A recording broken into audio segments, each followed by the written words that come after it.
최면 글쓰기란 무엇인가? 최면 글쓰기란 너무 매혹적이어서 거부할 수 없는 글쓰기를 의미한다. 지면에서 한시도 눈을 뗄 수 없게 만드는 글쓰기이자 아주 명확하고 간결하고 효율적이어서 글을 전부 다 읽게 만드는 글쓰기이다.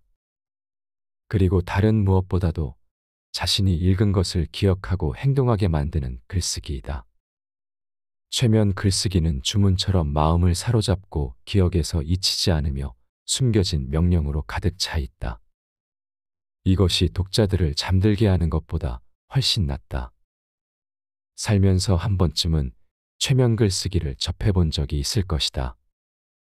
마지막으로 편지나 책에 완전히 몰두한 때가 언제였는지 생각해보라. 시간 가는 줄도 몰랐던 적이 있지 않은가? 누군가 당신에게 고함을 질러도 그 소리를 듣지 못한 적이 있지 않은가? 완전히 몰입하여 만사를 잊은 적이 있지 않은가? 사실을 말하자면 당신은 최면에 걸린 것이었다. 셰익스피어도 최면 글쓰기를 사용했다. 물론 셰익스피어 스스로 이런 명칭을 붙이진 않았지만 말이다. 피터 브라운의 저서 최면을 일으키는 뇌에 따르면 셰익스피어는 독자의 마음을 사로잡기 위해 템페스트 도입 후에 최면 글쓰기를 사용했다. 그 작품은 난파를 당하는 장면으로 시작하는데 그 때문에 독자들은 정신을 바짝 차리고 주의를 집중하게 된다. 이처럼 주의를 끄는 것이 최면의 핵심적인 요소이다. 셰익스피어가 바로 그렇게 했다. 그 장면 이후 대화로 이어지는데 독자는 주의를 기울여 그 대화를 경청한다. 이것이 최면 명령이다. 브라운은 이런 말을 덧붙였다. 그 스토리는 400년에 그랬던 것처럼 지금도 사람들의 마음을 사로잡으며 감동을 주고 있다. 어느 날 나의 독자 중 한 명이 최면성 있는 책을 읽고 금연을 하게 되었다고 주장했다. 그는 앨런카의 저서 손쉽게 금연에 이르는 방법이 실제로 사람들을 각성시켜 중독에서 벗어나게 해준다는 말을 했다. 그 책을 거의 다 읽을 즈음에 비흡연자가 된다는 것이다. 지금까지 수백만 명의 금연에 도움을 준 것으로 보건대 앨런카의 최면 글쓰기는 아주 효과적인 것처럼 보인다. 많은 사람들이 단지 그 책을 읽는 것만으로도 금연에 도움을 받을 수 있다고 말했다. 만약 당신이 독자의 관심을 사로잡고 싶다면 최면 글쓰기 방법을 배워야 한다. 이 책에 담긴 내용이 바로 그것이다. 당신의 글쓰기를 변화시킬 원리와 방법을 알려줄 것이다. 라디오, 텔레비전, 컴퓨터 게임, 비디오, 영화 등이 관심을 끄는 시대인 만큼 독자를 잡아둘 수 있는 글쓰기법을 배워야만 한다. 최면 글쓰기 개념이 머릿속에 확고히 자리 잡으면 메모, 편지, 광고, 보고서를 쓰는 것은 물론 책까지 집필할 수 있게 될 것이다. 최면을 걸듯 사람들의 마음을 사로잡는 글쓰기로 탁월한 작가가 될 수 있는 것이다. 당신은 경쟁자를 압도하고 독자들을 황홀하게 만드는 글쓰기 능력을 갖추게 될 것이다. 요컨대 최면 글쓰기는 영향력 있는 성공적인 글쓰기로 당신의 강점이 될 것이다. 최면 글쓰기는 조작이 아니라 소통이다. 당신의 잠재 고객이나 구매자들이 당신의 명령을 따르도록 트랜스 상태에 빠지게 하는 것이 아니다. 최면 글쓰기의 핵심 개념은 당신이 더 나은 소통을 할 수 있도록, 그렇게 하여 사람들을 더 잘 설득할 수 있도록 도움을 주는 것이다. 이 책을 읽다 보면 이런 개념이 더욱더 명확히 다가올 것이다. 당신은 준비가 되었는가? 최면 글쓰기 첫 번째, 독자의 심리를 파악하라. 최근에 나는 저명한 마케팅 컨설턴트인 댄 케네디와 인터뷰를 한 적이 있다. 대화를 나누던 중 뜬금없이 댄이 조금이라도 최면을 배우지 않고서는 사업을 대성공으로 이끌 수 없어요 라고 말했다. 나는 깜짝 놀랐다. 댄이 최면의 중요성을 알고 있으리라고는 상상조차 하지 못했기 때문이다. 사실 최면을 이해하면 독자의 심리를 이해하는 데 많은 도움이 된다. 대체로 사람들은 자기중심적이다. 부정적인 의미가 아니라 현실이 그렇다는 것이다. 그들은 자신만의 트랜스 상태에 빠져 있으면서 활동을 한다. 자신만의 경험, 믿음, 사고와 행동이 작용하는 독특한 세계를 만들어내는 것이다. 요컨대 우리들 각자는 최면 상태에 빠져 있다. 최면 글쓰기의 첫 번째 단계는 독자의 심리를 이해하는 것이다. 그들은 당신의 글쓰기에 관심을 보이지 않는다. 자신들의 관심사에만 열중하기 때문이다. 그러므로 독자와의 만남에 성공하려면 이미 설정되어 있는 그들의 심리 영역으로 진입해야 한다. 유능한 최면술사들은 이 사실을 잘 알고 있다. 그들은 당신을 이완된 각성 상태로 유도하기 위해 당신의 심리 상태와 접촉한다. 그들은 당신의 호응을 이끌어내려 한다. 즉, 최면술사가 당신에게 최면 거는데 동의를 구하는 것이다. 이런 무언의 호응이 없으면 최면에 실패할 공산이 크다. 당신에게 필요한 것은 독자의 머릿속에 이미 그려져 있는 그림을 보고 글쓰기를 시작하는 것이다. 이것이 바로 독자의 호응을 이끌어내는 방법이다. 독자와의 신뢰를 구축하는 방법이기도 하다. 유명한 카피라이터 로버트 콜리어는 이렇게 적었다. 당신의 과제는 독자의 관심이나 욕구와의 접점, 즉 그래서 첫 줄을 읽는 순간 독자가 당신의 글에 관심을 갖고 눈을 떼지 못하게 하는 어떤 특성을 발견하는 것이다. 이 책을 읽어갈수록 이런 특성이 점점 명확하게 눈에 보일 것이다. 그러나 지금 당장 내가 원하는 것은 이미 구축되어 있는 독자의 심리 단계에서 그들과의 만남을 가지라는 것이다. 그럴수록 당신이 원하는 방향으로 그들을 이끄는 글쓰기, 즉 그들을 구매 트랜스에 빠지게 하는 최면 글쓰기에 성공할 수 있을 것이다. 최면 글쓰기 두 번째, 최면 글쓰기의 공식을 따라해라. 나의 글쓰기는 다음의 질문에 답하는 간단한 과정을 거친다. 1. 도입부에서 관심을 불러일으키고 있는가? 2. 잠재 고객이 관심을 갖는 문제를 진술하고 있는가? 3. 실효성 있는 해법을 제시하고 있는가? 4. 잠재 고객이 구매에 나서도록 부탁하고 있는가? 이를 적용한 최면 글쓰기의 구조는 다음과 같다. 1. 문제 2. 약속 3. 증거 4. 가격. 이제 각 단계와 그 비법을 살펴보자. 첫 번째, 문제. 잠재 고객의 골치 아픈 문제가 명확히 드러나도록 글쓰기를 시작하라. 예를 들어 발 뒤꿈치 통증 치료제를 팔고 있다면 다음과 같은 제목을 사용해야 한다. 뒤꿈치 통증을 가지고 있나요? 체중 감량 관련 제품을 팔고 있다면 이런 제목을 사용해야 한다. 살을 빼고 싶나요? 당신이 할 일은 잠재 고객이 가진 문제에 초점을 맞춤으로써 그들의 관심을 불러일으켜 제품 구매에 나서게 하는 것이다. 이번에는 당신이 웹사이트를 운영하는 마사지 치료사라고 가정해보자. 당신의 웹사이트 제목은 이런 식이어야 한다. 스트레스를 받고 있나요? 30분 내로 긴장을 해소하고 싶나요? 이쯤에서 내가 무엇을 말하려는지 이해할 수 있을 것이다. 내 방문객들이 가지고 있는 문제가 무엇일까 하고 자문해보라는 것이다. 이런 질문을 중심으로 제목을 정하면 된다. 잠재 고객의 문제에 초점을 맞추는 것, 이것이 첫 번째 단계이다. 두 번째, 약속.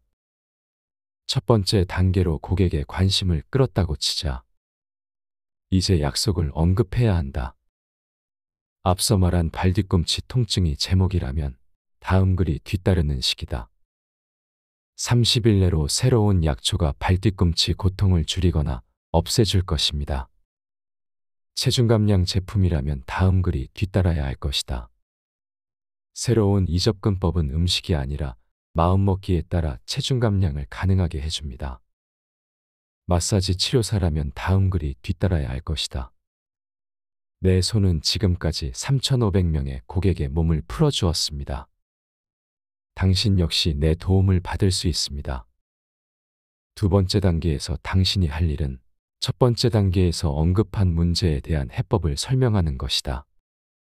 이런 설명이 사람들의 시선을 붙잡아둘 것이다. 만약 당신이 진정 그들이 가진 문제에 초점을 맞춘다면 최면 글쓰기로 그들을 최면 상태에 빠지게 할 수 있다. 세 번째, 증거. 이제 당신에게 필요한 것은 증거다. 우리는 회의주의가 횡행하는 사회에 살고 있다.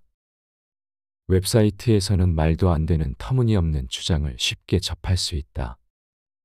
그래서 잠재 고객은 무의식적으로 경계태세를 취한다. 그들은 당신에게 증거를 원한다. 여기서 증거란 보증서이나 증명서처럼 고객이 당신을 신뢰할 수 있게 해주는 것을 말한다. 예를 들면 다음과 같은 방식으로 증거를 제시하는 것이다. 당신의 발뒤꿈치 통증은 30일 내로 사라질 것입니다.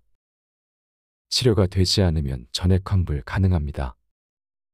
지금까지 1,500명의 사람들이 발뒤꿈치 통증을 치료했습니다. 조사 결과 이 새로운 시도로 평균 15kg의 체중이 감소한 것으로 나타났습니다. 제 마사지를 받으면 금세 잠들어 버릴 정도로 기분이 편안해질 것입니다. 다시 한번 말하지만 당신이 해야 할 일은 약속을 입증하는 것이다.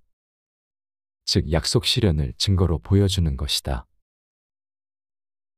네 번째, 가격. 마지막으로 당신이 원하는 것을 요구해야 한다. 잠재 고객이 당신의 계약서에 서명하게 하려면 이 요구를 해야 한다. 그들이 당신의 제품을 구매하게 하고 싶다면 이 요구를 해야 한다. 그들이 당신에게 전화 걸게 하고 싶다면 이 요구를 해야 한다. 사람들은 누군가 자신을 이끌어주기로 한다. 그러나 당신이 그들에게 이 요구를 하지 않는다면, 즉 가격을 말하지 않는다면 그들은 구매에 나서지 않을 것이다. 따라서 다음과 같이 가격을 명시해야 한다. 만약 당신이 오늘 발뒤꿈치 통증을 치료하지 않는다면 내일은 어떻게 되겠습니까? 단돈 19.95달러에 지금 당장 우리의 특별한 허브를 주문하십시오. 최면 글쓰기 세 번째, 아이에게 써주듯 쉽게 써라. 이제 의자에 편히 앉아 긴장을 풀 시간이다. 지금부터 중요한 글쓰기 비법을 터득한 세계 최고의 최면술사에 대한 이야기를 해볼까 한다. 밀턴 에릭슨은 전설적인 인물이었다. 그는 최초의 최면술 개업이로 알려져 있으며 독특한 최면 유도법을 시도해 유명해졌다. 획기적인 치료법을 개발했으며 저서도 수백 권에 달했다. 에릭슨은 최면술과 치료법에 관한 논문 요청을 자주 받았다. 그러던 어느 날, 특히 까다로운 논문 요청을 받고 어떻게 써야 할지 막막한 심정이었다. 그때 그는 기발한 방법을 떠올렸다. 자기 자신에게 최면을 걸어 무의식의 도움을 구했던 것이다. 최면에서 깨어나 아래를 보니 만화책 한 꾸러미가 놓여 있었다. 무슨 의미인지 궁금했지만 시간적 여유가 없었다. 곧바로 초인종이 울렸고 고객을 만나러 가야 했다. 하지만 만화책을 잊지 않았다. 다음 날 에릭슨은 만화책이 단순하고 쉽게 표현된 책이라는 사실을 깨달았다. 만화책은 대사가 적은 대신 그림이 많아 모든 주제가 빨리 그리고 효과적으로 전달된다. 만화는 누구든 이해할 수 있다. 바로 이거야. 에릭슨은 자신의 무의식이 논문도 만화책처럼 간결하고 명확하고 쉽게 쓰라고 이야기하고 있음을 깨달았다. 어려운 단어도 복잡한 개념도 필요 없다. 하고 싶은 말을 하되 아이들이 들어도 이해할 수 있는 말을 사용하자. 그러면 어른들도 당연히 쉽게 이해할 수 있을 것이다. 나는 작가들에게 편지나 기사를 쓸 때 독자를 어린아이로 가정하고 글을 써보길 권한다. 아이들이 읽고 이해할 수 있어야 한다는 점을 염두에 두면 결국 모두가 쉽게 이해할 수 있는 글을 쓰게 된다. 실제로 아이를 붙잡고 당신이 써야 할 프로젝트에 대해 말해보라. 아이가 당신의 생각을 명쾌하게 만들어줄지도 모른다. 결국 커뮤니케이션의 책임은 자신에게 있다.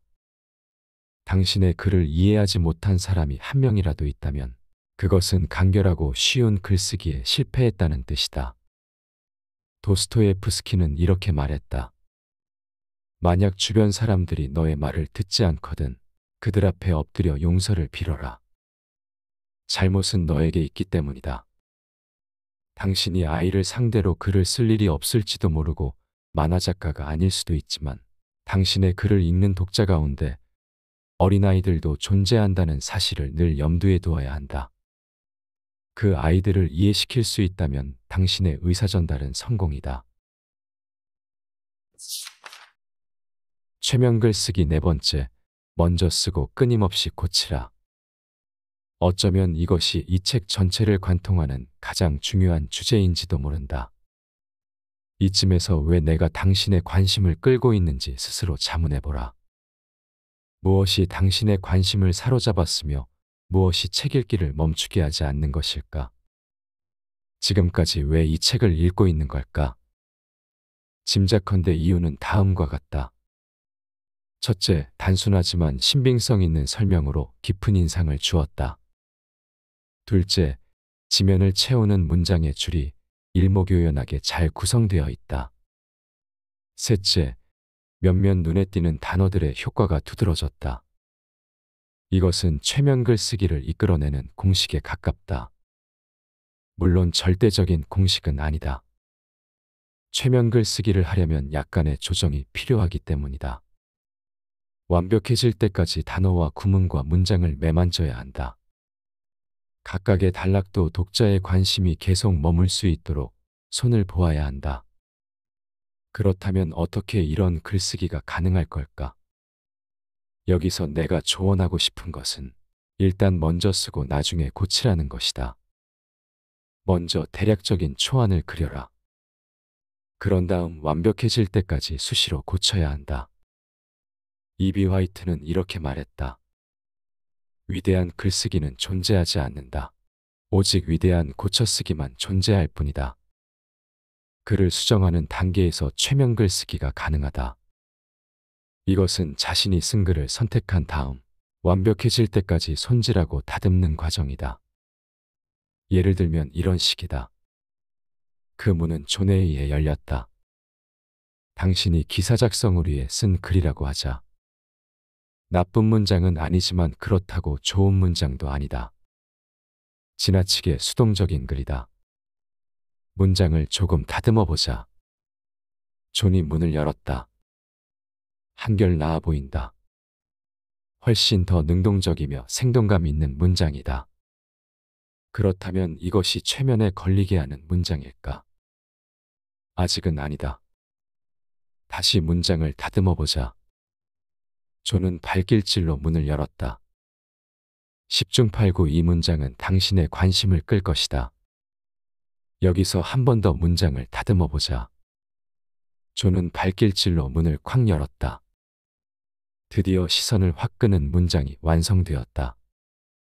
이 문장으로 이야기를 시작해 보자. 독자는 이어지는 다음 문장으로 계속 빨려들 것이다. 모든 문장은 독자의 관심을 잡아둘 수 있도록 작성되어야 한다. 독자의 주변에는 흔히 텔레비전이 들리고 전화벨이 울리고 햇살이 반짝이고 냉장고 안에 음식이 있고 영화관에서 상영되는 신작 영화가 있기 마련이다. 이런 조건에서도 당신의 문장은 독자의 시선을 붙잡아 두어야 한다.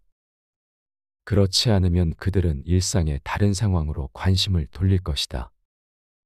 이 세상에는 주의를 산만하게 만드는 상황이 수도 없이 많이 존재한다. 따라서 밋밋한 글쓰기로는 사람들의 주의를 끌 수 없다. 당신에게는 선택의 여지가 없다. 완벽해질 때까지 글을 고칠 수밖에 없다. 그렇다면 다른 사람의 시선을 잡아채는 나만의 고쳐쓰기 방법은 무엇일까? 앞서 나는 점검하거나 확인할 필요 없이 최대한 빨리 첫 번째 초안을 쓰라고 권유했다.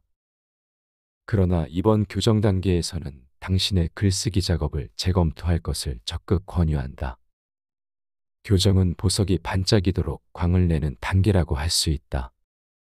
수동적인 단어들을 능동적인 단어로 불충분한 문장을 최면성 있는 문장으로 바꿔주는 단계이기도 하다.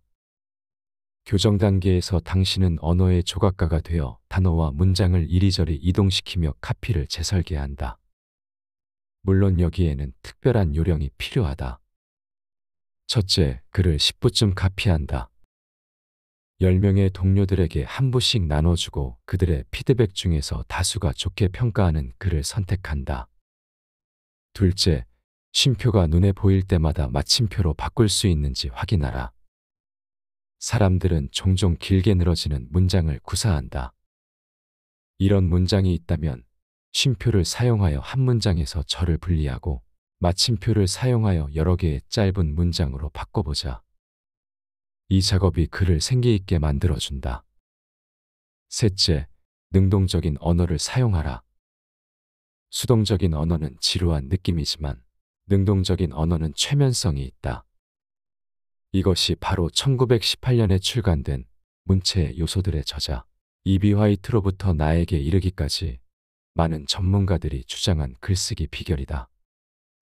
예컨대 그 책은 나에 의해 읽혔다는 문장은 수동적이지만 나는 그 책을 읽었다는 능동적이다. 넷째, 누군가 당신의 글에서 단어 하나를 없앨 때마다 $1,000를 지불한다고 생각하라. 거침없이 수정하라. 다섯째, 단락을 재배치하라. 대다수 위대한 작가들은 언어의 조각가들이다. 그들은 게임판 위의 체스말처럼 단락을 이리저리 옮긴다. 언어의 미켈란젤로인 것처럼 행동하라. 최대한 문맥이 잘 이어지도록 당신의 글을 재배치하라. 여섯째, 당신의 잠재 고객과 대화하라. 이것이 가장 중요한 비결이다. 카피를 작성할 때 나는 심리적인 부분을 고려한다. 글의 한 대목을 보고 잠재 고객들은 마음속으로 어떤 생각을 떠올릴까? 스스로에게 질문을 던진다.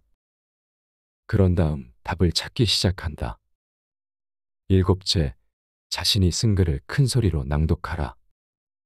이것은 매우 의미심장한 과정이다. 자신의 글을 큰 소리로 읽다 보면 읽는 속도를 늦출 수밖에 없게 되고 그 결과 글을 더 잘 이해하게 된다. 그런데 여기에는 중요한 비결이 한 가지 더 숨겨져 있다. 이런 식으로 낭독하다 보면 잘못 쓰거나 어색한 문장들을 확실히 구분할 수 있게 된다.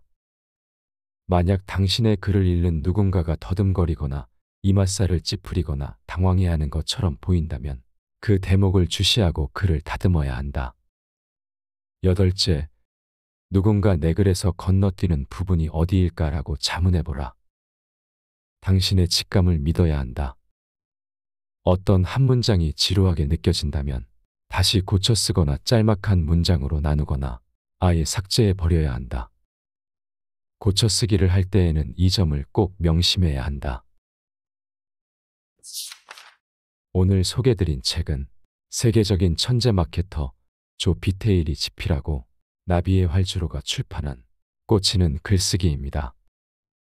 이 책은 중고시장에서 10배나 되는 가격으로 거래되고 있다가 이번에 다시 재출간된 책인데요. 책의 주제는 최면 글쓰기로 사람들의 마음을 움직이는 글쓰기에 대해 다루고 있습니다. 사실 글쓰기는 생각보다 우리의 삶에서 굉장히 중요한 역할을 합니다. 우리가 작성하는 이메일 보고서, 심지어 SNS 게시물까지도 우리의 생각과 감정을 효과적으로 전달하는 데 중요한 도구가 되고 있습니다. 또한 돈을 버는 데 있어서도 글을 잘 쓰는 것은 큰 무기가 됩니다. 마케팅의 기본은 모두 글쓰기이기 때문입니다. 광고 카피도 블로그도 유튜브도 결국 글쓰기로부터 시작되며 글쓰기로 고객의 마음을 설득합니다. 좋은 글쓰기는 그것이 독자의 마음과 감정을 깊이 이해하고 연결할 수 있는 힘에 있습니다. 우리의 말들은 단순히 문장을 넘어 사람들의 마음을 움직이고 그들에게 우리의 이야기를 공감하게 만들 수 있습니다. 간혹 글쓰기는 재능의 영역이라며 지레 포기하시는 분이 있습니다. 하지만 글쓰기는 재능이 아니라 기술이며 연습을 통해 누구나 향상시킬 수 있습니다. 지금 이 순간부터 당신의 글쓰기 기술을 연습하고 발전시키는 것을 두려워하지 마세요. 그것이 바로 최면 글쓰기를 통해 사람들의 마음을 움직이는 첫걸음이 될 것입니다. 만일 최면 글쓰기에 대해 더 자세히 알고 싶으시다면 이 책을 한 번쯤 읽어보시길 권해드립니다. 여러분의 고민의 답을 책에서 찾아 알려드리는 책사람입니다.